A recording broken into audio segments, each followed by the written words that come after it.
Buenos días, buenas tardes y buenas noches. Bienvenidos a un nuevo video de M&M, el hogar de las finanzas.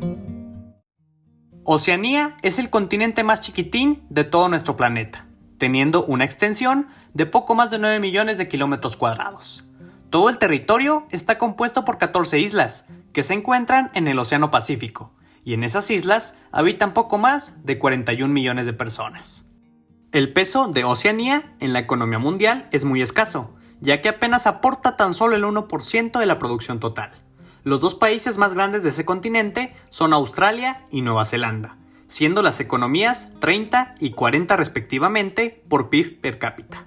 Dos de los 25 países con mayor esperanza del mundo también, y las islas de las que hablaremos en el episodio de hoy.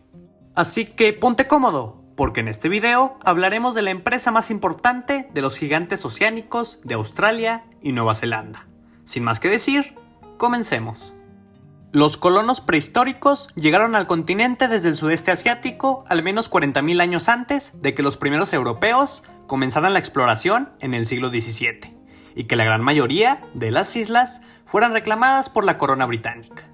Actualmente, Australia es el sexto país más grande del mundo, con una superficie de más de 7.7 millones de kilómetros cuadrados. La población del país es de más de 25 millones de habitantes, concentrados principalmente en las grandes ciudades costeras de Sydney, Melbourne, Brisbane, Perth, Adelaida y la capital, Canberra. En las últimas décadas, Australia se ha convertido en una economía de mercado avanzada y competitiva a nivel internacional, debido en gran parte a las reformas económicas adoptadas en la década de 1980 y a su ubicación en una de las regiones de más rápido crecimiento de la economía mundial. Un dato curioso es que Australia posee el 10% de la biodiversidad mundial y una gran cantidad de su flora y fauna no existe en ningún otro lugar del mundo, lo que provoca que Australia sea un importante exportador de recursos naturales, energía y alimentos. Y esto hace que los abundantes y diversos recursos naturales del país atraigan altos niveles de inversión extranjera. Con casi 100 años de historia, Woolworths Group se ocupa de algunas de las marcas más confiables y célebres de Australia y Nueva Zelanda. Es la empresa más grande de Australia por ingresos y la segunda más grande de Nueva Zelanda. Además, Woolworths Group es el mayor minorista de licores para llevar y el mayor operador de máquinas de póker y hoteles de todo el país.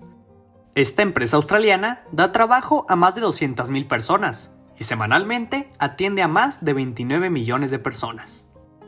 Nueva Zelanda, notable por su aislamiento geográfico, está situada a cerca de 2.000 kilómetros al sureste de Australia, en el mar de Tasmania.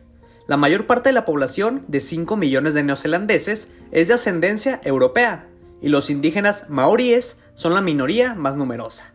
Nueva Zelanda es un país desarrollado, que se posiciona en lugares altos dentro de los escalafones internacionales sobre muchos temas, incluyendo la ausencia de corrupción, el nivel de educación y la libertad económica, así como también destaca en su índice de desarrollo humano, que lo posiciona en el 13º lugar en el mundo, y sus índices de democracia, los cuales lo sitúan en la gran mayoría de las publicaciones y estudios importantes como el país más libre y con el mayor respeto a los derechos civiles en todo el mundo. Fonterra es una compañía neozelandesa multinacional, líder mundial de productos lácteos y el mayor exportador de lácteos en el mundo. Fonterra factura más de 20,000 millones de dólares anuales, exporta a unos 130 países del mundo y tiene una considerable presencia en América Latina, fuente de más del 10% de su producción láctea mundial. A diferencia de multinacionales del sector, como Nestlé, es originariamente una cooperativa que agrupa al 90% de los productores de leche de Nueva Zelanda, responsables de una cuarta parte de las exportaciones de ese país. Su presencia en el mercado global tiene dos grandes capítulos. Por un lado, la venta de productos de marca para el consumidor, y por el otro, la venta de ingredientes a compañías de alimentos y farmacéuticas. Inversionistas, muchísimas gracias por ver este video. Espero que les haya gustado aprender sobre las empresas más importantes de los países más grandes de Oceanía. Cuéntame qué te parecieron en la cajita de los comentarios. ¿Te gustó más Nueva Zelanda o Australia? Te mando un gran saludo, cuídate y nos vemos pronto.